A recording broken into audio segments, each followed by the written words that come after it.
how are you doing today? As you notice, I have a guest with me today. Introduce yourself. My name is JoVanna. I am the owner and master brow artist of Brows by JoVanna's Brow Studio, located here on Delaware Avenue in the city of Wilmington. And Dorla's been my client for a really long time. Yeah, we just discovered it's been at least 5 years. Yeah, at a really long time. Yeah. Yup. So you started around a really crucial part of my journey. Yes, That's yeah. Like we'll get a chance to talk about that, but yes, I'll be able to testify to your different transitions over the past couple of years. Yeah, that's awesome. Yeah. But I asked JoVanna to meet with us today. I am doing a little series on, I shouldn't say little, but I'm doing a series on entrepreneurs, and she was gracious enough to allow us to come into her studio, which we will take a tour later, and chat with her. So I just have a couple of questions. So tell us about your salon. What are some of your services that you offer? Oh, I'll tell you all the services. Yes. So here I specialize in brow grooming services, where you would come here because you are looking to get a transformative service with your brows, not just the cleanup or not just the wax.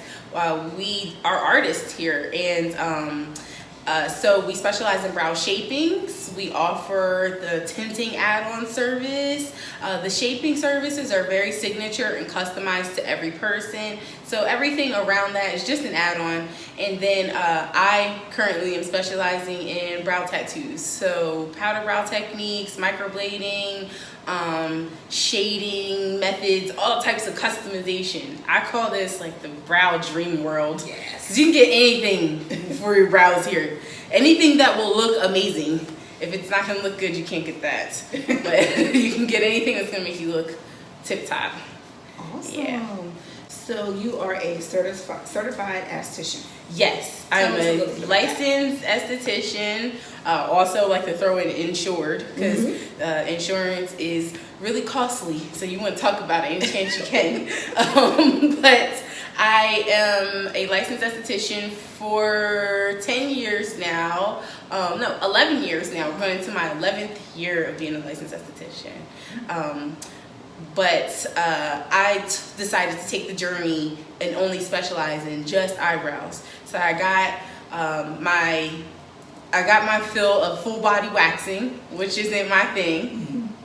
I got my fill of facials, which I was really good at because people would fall asleep, but I like to talk a lot, so that doesn't help me. And then lastly, I started off my whole entire life, I thought I was going to be an artist and a cook, so I wanted something that was going to allow me to create recipes and also be an artist at the same time. So here in the studio, why I am so successful with bringing people's brows back is because I give them their recipe for success. I give them the regimen that they need. I get all up in their business, and then I give them the regimen because I loved the education of skin. I didn't necessarily love being just an esthetician. So what is an esthetician? What do they do? Estheticians, in my definition, are skincare superheroes. Okay. Because I like that. Yeah, they are the medium between going to a dermatologist and being at home doing your own thing. Okay. Which being at home is cool, but if you don't know what you're doing, you could literally ruin your skin. You could be using something too oily, or you could be using something that makes you too dry. And an esthetician is here to get all in your business, your personal business, your lifestyle, to try to help you figure out what is going to make you look most naturally beautiful from the inside out. One other thing that I love to point out about estheticians, because I think they're like unicorns, is that you don't have to choose any one thing. You learn about skin all across the board. You learn about body treatments, you learn about makeup, you learn about facials and peels and acids. And some people go to the dermatologist's office, and some people are like me, or they just become brow artists. You get so many things you can do, and some people are just educators, where they just like to talk about it. So an esthetician literally is a skincare superhero. Awesome. Yeah. So you talked about certifications for the esthetician. Esthetician certifications. Yeah. Got a little fat tongue there. I know. And the funny thing is, we don't even call ourselves estheticians. We call ourselves esties. SDs. Okay, I Your like SD. that. Yes. I'm gonna use that. Yeah. SD. Do you have an SD? So when you were getting your SD certification, do you feel like the courses were diverse? When I was getting my certification, yes. I feel like I came out on a cusp of, like, maybe I got the last of the greatest teachers. Mm-hmm. And I say that the most respectful way, because I know people that are teachers now and they're teaching skincare, but the women that I had were in the field for 30 plus years. Wow. And they were take no stuff type of people, and they weren't afraid of skin. They were not even black. They were all women of European descent, I'd have to say, because I don't know what they were exactly, but I know they weren't black, and it didn't matter. They knew. Plus, I went to school down here in Wilmington. Okay. So it was like most of the students were black, so you better know some skin. Right. African American skin. So what about your certification for like your eyebrow powder, doing your Oh, we were talking about certifications earlier and how I feel about them. Because I've been doing this so long, I keep trying to find ways to level up and level up and level up. Yes. I learned that, there are certifications you need and certifications you don't need. Okay.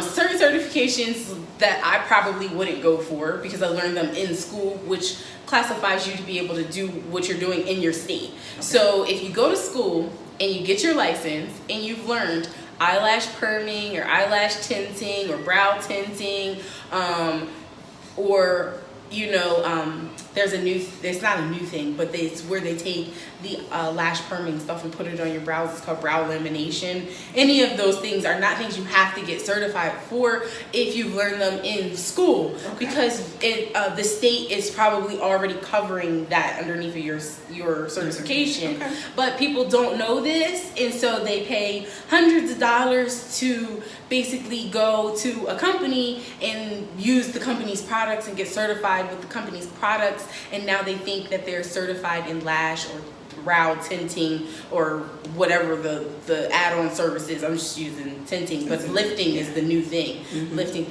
Now things like if I wanted to do lashes, I think you should get certified for that. There are certain people that will show you. There are booklets that you would go over. There's a lot of education that you would go over, and you would know the difference between a proper certification and a certification that isn't necessarily proper. Yes.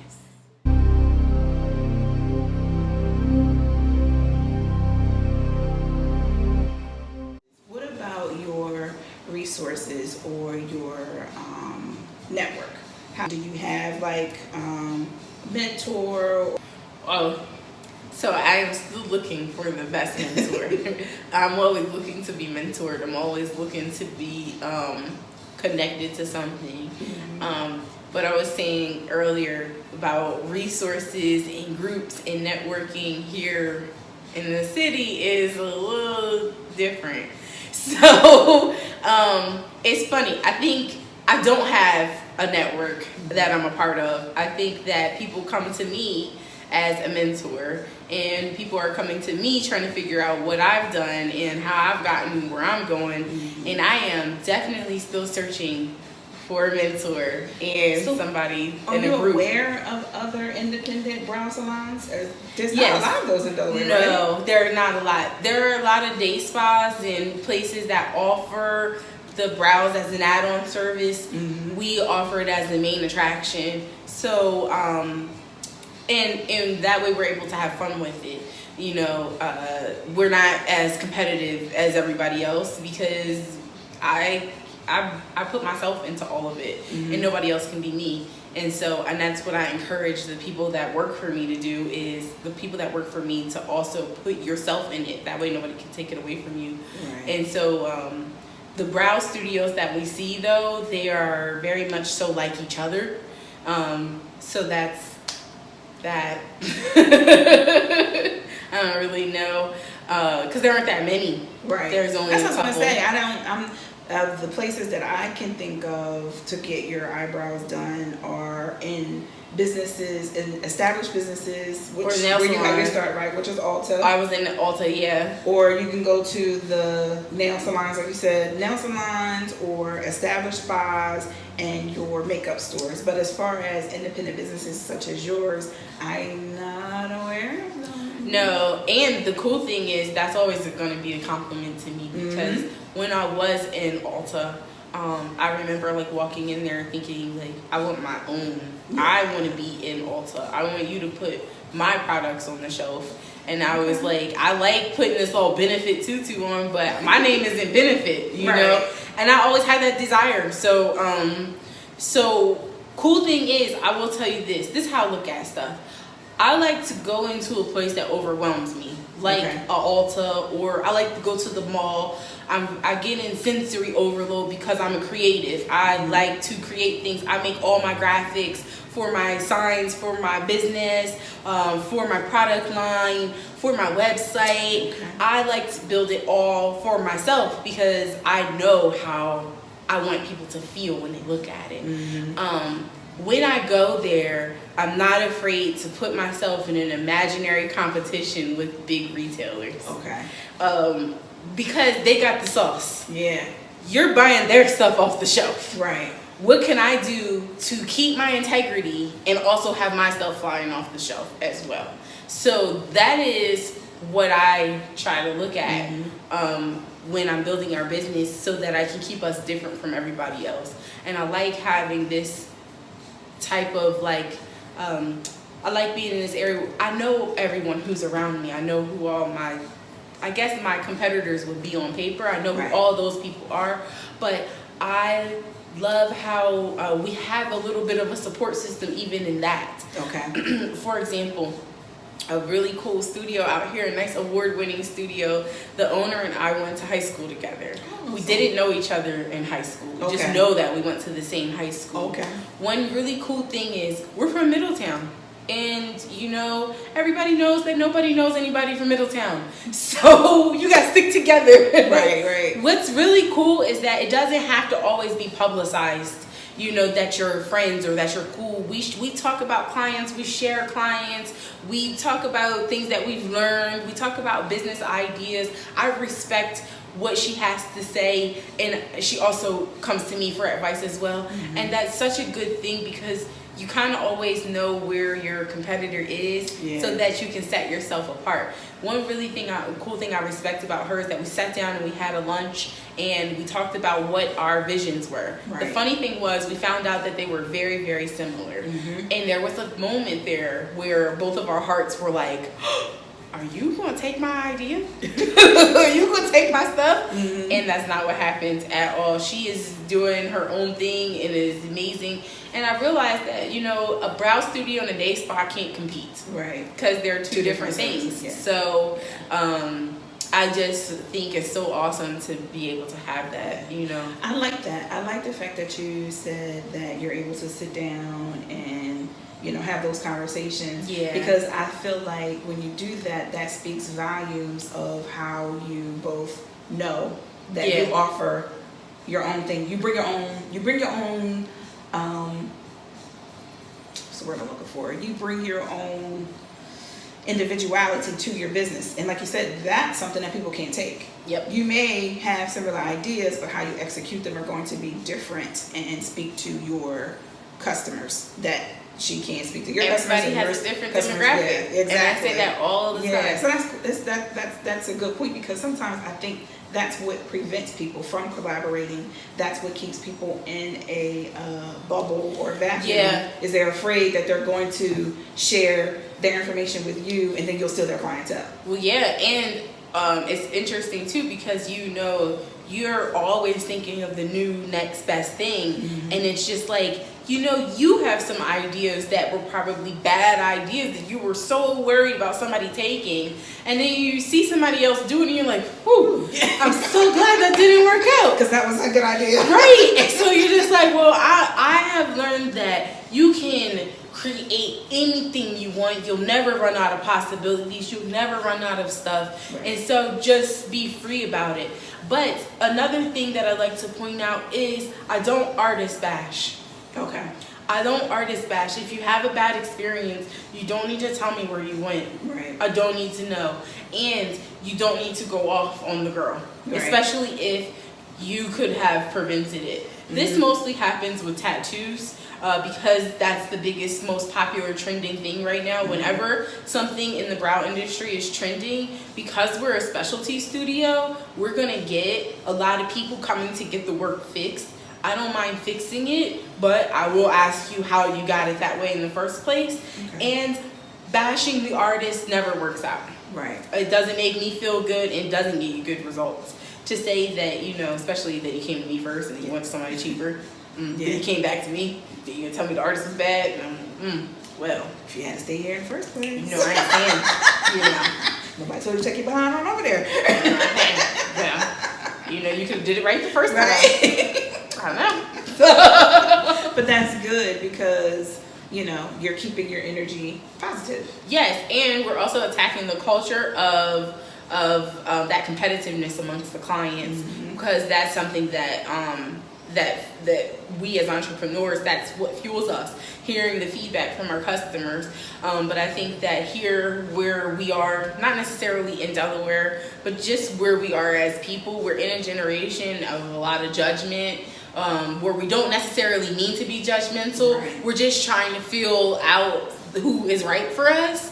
But amongst that, you know, you have to sift through your own bias, right, and that can come across really judgmental. So I'm all down for you having your own personal bias, you know, but when it comes to saying things like what you think the person's home life is like, and stuff like that, I just don't think that that's ever appropriate, and I don't let it happen with my clients, and they attract more people like them, so we don't have to worry about that. Right. All I care about is that you say we were the best. Right. Who cares about the negative experience? Just walk away here with a positive remark, with a positive review. Absolutely. The more I let you think about it, the more I harp on it with you. That's not what you came to me for. And we're not going to be those types of girlfriends. I spent a good portion of my life thinking that gossiping like that was the way to be friends with people, and it's really not. It's really it's the energy that's hurtful that people can't see and feel, and it's not necessary. So just leave it. That's good. Good. Positive vibes only. Unless you're spreading hepatitis. Yeah. Then I'm gonna probably say something. Yeah. Then you have to turn it in. Yeah. But it's good because one thing I did want to talk about is, I know I've mentioned you before in a previous video, how I've been able to see your progression, the fact that you do invest back into your business. Because when I first started coming to you, you were in your apartment. Yeah. You had left Alta. You were starting off in your apartment, and even in that space, when I was coming to you, I would notice changes. When I first came, it was like a regular chair, and then you had like, you know, different shelves, and then I come back again, she put up another petition to make sure that when you came into her personal space was different from her business space. Then you upgraded your chair so that it was better to help you maneuver people and stuff. And even with your products, you know, you started out with a particular design, you start out with different things. So I started my business with $400. I bought a chair, and I brought one of those cosmetology stations with one drawer and one cabinet. I went to the dollar store and I got all the stuff that kind of was like what I was already using at the other business. Right. I just didn't get the same exact stuff because I couldn't afford it. Those jars were like $14 each, and I was like, budgets. Yeah. I did not have a whole bunch of money. My goal, I just sat down and wrote out a goal. I sat down and wrote out my expenses, and at the time I didn't have that many. And so I felt like if I was diligent and I called enough people and I built myself a good marketing plan, that I could attract more people, and I could ultimately, you know, be able to fill up my month and provide for myself. I just wanted to see if I could provide for myself at first. Right. And I could, but it came with its own trials. I took 300 names, and maybe 80 people out of 300 people came.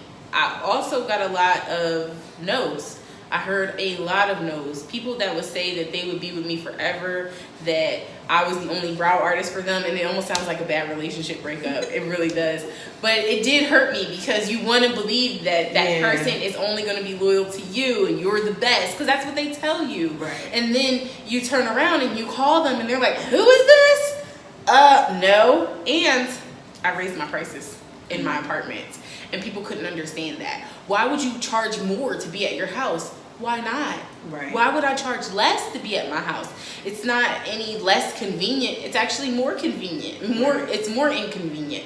It's not any less inconvenient. It's more inconvenient because I used to walk right out of my bedroom and there was my studio. Right. So if you wanted to cook breakfast in the morning, it was gonna smell like breakfast all day long, and people were coming in the house like, "It smells what you got here?" And I'm like, I don't even have enough money to give y'all snacks. Right. I just gonna hurry and do your eyebrows real quick, so maybe you won't even think about the food. Right. So, but that was humble beginnings, man. Mm-hmm. And I built a system. It wasn't necessarily a referral system. It was just like, how do I make you feel like you are passing me along without giving you discounts? Okay. Because that's what everybody is doing. Everybody was doing just discount it. Well, I paid for the cotton rounds. Yeah. The company used to supply them, and they could give you whatever discounts they wanted because they supplied that for you. I'm supplying this. I purchased all these things. That wax can was $14. I need to make sure I charge accordingly. And my classes weren't cheap that I was taking. I was taking I didn't just take certifications for my career as in learning how to do eyebrows. I took more certifications to learn about myself. Okay. Just to learn who I am. You can sit inside yourself and know how great of a person you are that the world doesn't know. Right. You know what you're capable of, but if you don't sit down and have conversations with yourself and get the certain tools that you need to work on yourself when you're having those conversations, then you don't necessarily have yourself prepared and set up for success. Right. So I thought it was a great idea to start the business, but I didn't feel necessarily strong enough to keep my business. Okay. After the personal development and getting tools, constantly putting like podcasts and audiobooks, and really just not being afraid to share conversations, personal, in-depth conversations, intimate conversations with my clients, because everybody brings something to the table. Right. Nobody meets by accident. So you're my client today on purpose. Right. You know, this is happening on purpose. And by really being purposeful like that and being deliberate like that, I saw so much about myself that I had always had, and it made me feel so good. And then it showed me where I was going to go. Right. And it made me feel even better. And I was like, just that feeling of feeling better can make you come up with something so much more creative, so much bigger than what you're doing. And I was in that studio, in my apartment. I created the studio I wanted to have, the vibe I wanted to have when we got here. Right. I didn't have this vibe every place that I went to, but you know that you're gonna walk into my space, and if you ever did come to my apartment, you know this is the same vibe. Right. This is the same vibe. I can testify. This is it. And the funny thing is, I didn't design this. I just told the girl what I wanted to feel. Shakira Hunt is amazing, and that just talks about when we were talking about reinvesting back in yourself. Yes. I literally just in the beginning, I never paid myself. I didn't pay myself. Everything was the same.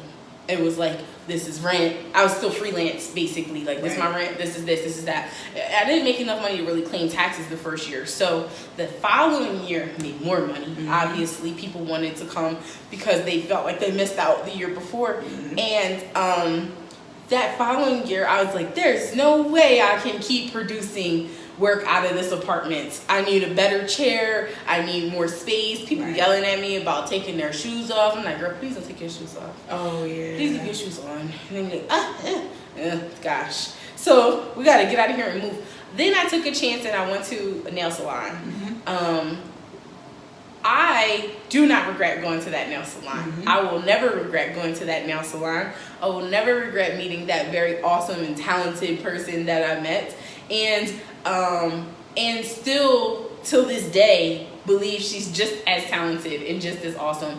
And I think if I never went there, I don't think I would have propelled my creativity in the direction that I did. Yeah. I think being there in that nail salon, Black owned, very creative, yes. very cultured, yes. just, you know, for me, I had fun. So I think that was super helpful. And then going and squeezing myself into the other studio, that was super helpful. And then now I have like 3 rooms. Yes. And it's like a piece of every place that I've been. Mm-hmm. I've gotten rooms here. Yeah. So there's a couple of things that you mentioned. Number one is banking your prices. Yeah. Because I know a lot of people who are starting their business, they either struggle with setting their prices, or just like you were saying, lowballing themselves because they're afraid they won't get the clientele. Yeah. So you're an example of setting the prices of what you know your worth, and basically trying to reach out to the clientele that you know will pay that price point. How did you do that? Like, how did you market yourself? Remember when they teach you that algebra in school and you feel like you're never ever going to use it? That was me. I was always guessing what was the why going to be. Mm-hmm. Like, okay, I need this much money to live. Right. So my business needs this much money to live. Right. You know, you do have to go through a trial error where you don't know. Mm-hmm. So you gotta basically guess. And the best way to start off is by guessing what you need first. Because if you don't even have clients yet, then you have no idea what you're capable of making. Mm-hmm. And so the cool thing about starting your business is, you know, you're not really so much worried about taxes just yet. You're more so worried about getting the money. Right. So, and also establishing exposure. Mm-hmm. So, you know, what I do is I choose one or the other. I choose, do I want exposure this year or month, or did I want money this year or month? Okay. And then I would base how I was going to do things off of that. So in the beginning, I worked at Ulta. Ulta charged $20. Mm-hmm. I felt like if I could do 8 people a day at $27, from 8 a.m. or 8 people being the minimum, mm-hmm. between the hours of 8 a.m. and 8 p.m. That gave me a wide range of time. That was me sacrificing all my time. Yes. Then when I that's a long day, you know. The $27, I noticed that I had these giant gaps in between the day, so then I started learning how to manage my time, because I don't need that much time in the middle of the day. Right. And then I started to say, okay, well, I'm going to cut this hour off, and just start kind of cutting out things that don't work. I believe you kind of try to go for the overachievement first. Mm-hmm. This way, if you don't land up there, you know, you land somewhere around here, you're still okay. Right. And you have something to build off of, because nothing feels good when you lose it all and then you try to build it all the way back up. You know, you gotta try to find that medium that you know you're always gonna be able to work on, which for me was 8 people a day. Okay. 8 people a day, every day but Sunday. And I would never do it again. But from that, I learned that I could go to people's homes. Because I was like, man, well, 8 people, what if I could make $125 in 2 hours? Which I could make $125 in 2 hours. I just kept trying these configurations of how to get the money. But at the time, I also didn't have a car. And so I had to factor in my expenses when I would come up with these ideas. And that was so hard. Looking back, I'm like, well, that was hard. But now that I have something to go off of, you just kind of give yourself a little standard to go off of, and bam, you just keep working the formula until you get one that works. And write everything down. Okay. Write everything down. I would say I'm not very anal about writing it nice and neat and categorizing it, because I know that that's not going to be how I go. I'm not going to go back and say, oh, file such and such. I'm not going to do that. But I have a journal that goes with me everywhere. I actually have 2 now, but I've had 30 journals in my entire life, and I'm only 32. Wow. I believe that writing is so powerful, and it's also a dying art, because people text and write. Everything is You know, there's something very intimate about writing that helps. And if you write it down and then you go back and you look at it, you're like, dang. I even dated. Wow. I dated too. You know, changing business, changing locations is very, very scary, because people are going to leave because they're so used to where they're going. So for coming here, it was so difficult. I was so scared. We had to go down to the city building and get the variance granted and get parking for myself. All those things were super scary because I was like, I could be going through all this and people could be like, ugh, the city, Wilmington, which everybody said that. Everybody said, ugh, Wilmington? Yeah. Ugh, where at? Where in Wilmington? Right. I'm like, I should have been like, the west side. No, I was like, Delaware Avenue. And you know, everybody knows how big of a deal it is to be on Delaware Avenue because it's not quite downtown, but it's not quite not downtown. So, you know, you're just like, this is nice. Yeah. And this is a very, very nice location. Yeah. So the other thing that you said too that I witnessed with you is you're all about education. Yeah. So it's good to hear you say not only were you about getting higher education to perfect your craft, to learn new techniques, and personal development.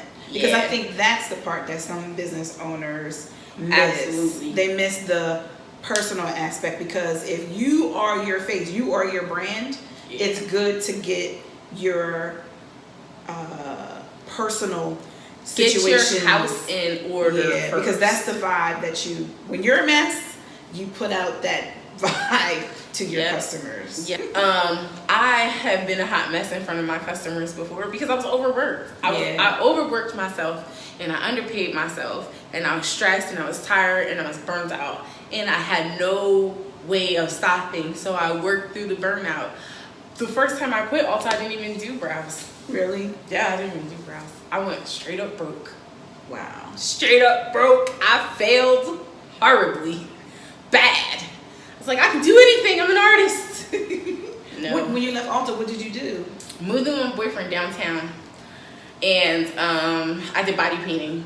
Oh. I did some cool stuff, though. I really did. I got to enjoy a life that I never even knew existed here in Delaware. Right. It was like body painting, like henna tattoos? No, more like kind of erotic body painting. Oh. Yeah, I know. As an artist, I was like, I'm out there. But this keeps me. I learned something new today too, Gummies. I didn't know that. Yeah, it's like get naked. I'm gonna paint your body. Oh wow. And people were really down for it. People were super supportive because I was also being a makeup artist at that time. Okay. But nothing I did worked. Nothing, and I'll never forget the day that I knew I failed horribly. I paid $50 for this event. And I was downstairs and I had my chair. Everything was going wrong that day. Everything that could go wrong went wrong. I looked tired. I wasn't eating well. I hadn't even gotten any sleep. Wow. I just wanted to cancel that whole event. I knew I was going to be embarrassed. My mom came down and I was like, how am I going to impress her? I feel like crap. Me and my boyfriend weren't getting along. I was like, it's the worst day. Then I had all my drawings out on the table and I just wanted people to look at them. Yeah. Well, they did. And these fine artists, they rude. They so rude sometimes. This man just came, was flipping through my book and he was like, what is this crap? And I was like, that's what someone said to you? This grown man said, what is this crap? And I was like, rude. So I just kept painting. They were $20 and I was painting calla lilies. And I loved it because they looked very real. Right. And that's just what I was going through. And, you know, they were fun. But, you know, this guy, he just kept coming back. And he hurt my feelings the first time. I just was like, I have pretty tough skin. I feel like every message that comes from God isn't going to be a positive one. Mm-hmm. So, obviously, he was right. I didn't pour my all into it. But who are you to call me out? Right. You know what I mean? Like, who are you to call me out that I messed up today? Right. So it's like a perfect example of it's going to come out. If you don't have your emotions in order or your aura in order, it's going to come out in your work. I attracted that. Yeah. And I kept attracting that. Yeah. The fire alarm went off in there. The event was horrible. It was so bad. Yeah. Oh, man. And my boyfriend was nowhere near supportive. He sat there and watched me fail. He put his glasses on. This is public news. He put his glasses on and he just sat there and was like, I can't believe it. Wow. Like, he just wanted to hide under a rock. Wow. Now, I guess he was just kind of like, maybe this is the experience that you needed he didn't even know. Maybe, he had never even experienced failure. He thought my life was over. Wow. He was like, she gonna die today. Her life is over. But no, I went upstairs. I cried because everything had gone not at where it was supposed to go. Right. I pulled myself together. There were 2 hours left. And I did my best that I could do for that 2 hours. Okay. And then afterwards, I respectfully accepted my fail. Right. And that was that. Do you know that I had clients calling me that day as I'm horribly failing? They were calling me, yelling at me about their eyebrows. Wow. Because I just up and quit that job. Because I didn't think it was that serious. It's right. just eyebrows. Right. Oh. And then I went back and my life was like I never left. Yeah. My life was even better. And people loved me. And I was like, is this a thing? Do people really like me? Or do they like my brows? Or do you just like me because I'm black? Right. Or what do you like me for? Right, Because right. I never experienced all of that. Right. And now I'm like, I like this. Yeah. I have a responsibility to myself and to everybody else to be the brow lady, but also to be so much more than that. Right. We have so much more fun. I love, like I was telling you about this. I love this. Yeah. I love this. And what makes me love it even more is that you're just starting. You're Yeah. gonna look back on this and we're gonna be like, remember when we were sitting there with the camera and we were in my with my studio? phone, yeah. Yes. Yeah. So, I'm definitely looking forward to seeing, looking back and seeing the progression. Oh my goodness. I love it. I love growth. I love entrepreneurship. You know that feeling of joy that you get just when you've accomplished something? Mm-hmm. I can get that because I'm empathetic. I can get that through someone else. I'm addicted to it. Good. It is good an addiction. Vibes, Yeah. Okay. If someone says, who is JoVanna Butler, what would you want them to say? Who is JoVanna Butler? What would I want them to say? That's a good question. What I would want them to say is, she's a vibe. Okay. A whole vibe? A whole vibe. Okay. This is what my mom would say. She's a whole vibe. That's my aim. That's what I'm going for. I just want to be a vibe. Like, just vibe. What does it mean? Nothing. It's just vibing. Because everybody's going to put their own definition to me. Right. And I've already experienced that. I'm the middle of 9 kids. Wow. I have a very big family. And I know that everybody is going to have their own image of me. Mm-hmm. I don't want to take that away from you. I want you to get whatever you see, because I believe that we're mirror reflections of each other. Okay. And so if you do get the ability to see me and meet me, then you'll know that I'm just like you. Mm-hmm. And I want you to see that. And I want you to know that we caught a vibe together. Mm-hmm. And those moments are what matters. Okay. The moments matter more than what we can do for each other. Right. And that's what you're going to remember down the line. What happened in that moment. Oh man, she was so cool. Mm-hmm. But why? I don't know. We was just vibing. Yeah. And it was cool. It was good. It was just good experience. Yeah, okay. JoVanna is a vibe. And my name means daughter of the sky. Ooh, I've always thought of that, because I don't know, people say the middle thing is real, the middle child thing is real. I think so.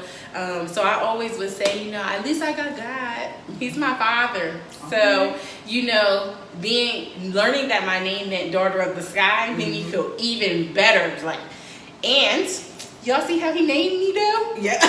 He named me though? He put it in my mama's soul. Right. Because that's not a very, popular name. Yeah. So. It's unique, but it's beautiful. Thank you. It's a very pretty name. So what tips would you give for someone who is thinking about embarking on an adventure that's not necessarily a popular adventure? Do what you want to do. And make sure you want to do it.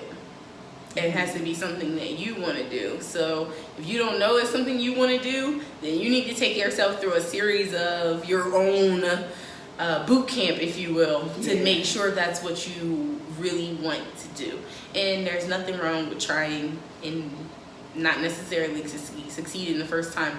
The last thing that I would say though, and the best thing that has been helpful for me, is there's no need for a plan B. Okay. There's no need for a plan C, because they're both distractions from plan A. Mm-hmm. So my plan was to be successful. How I get there is none of my business. Okay. Right? Plan A is to be successful. Don't be specific, but make sure you're being specific to you, because you can't take somebody else's free will away from them. You can't say somebody else should be doing this for you, or if only so and so would do this for you, it would make everything better. That's not necessarily the case. So if you're just operating for you, you know what works best for you, you know what's passionate for you, and it's okay to be selfish. So just be selfish and do it, especially if it scares you. Okay. That's awesome. Yeah. Thank you.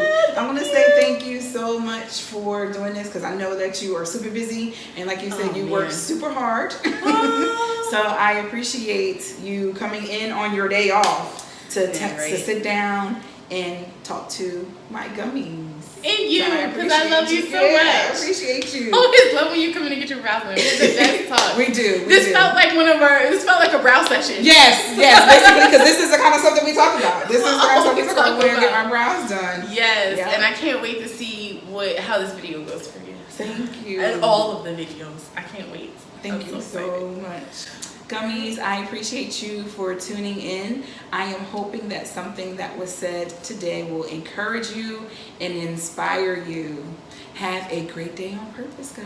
Thanks for joining. Bye.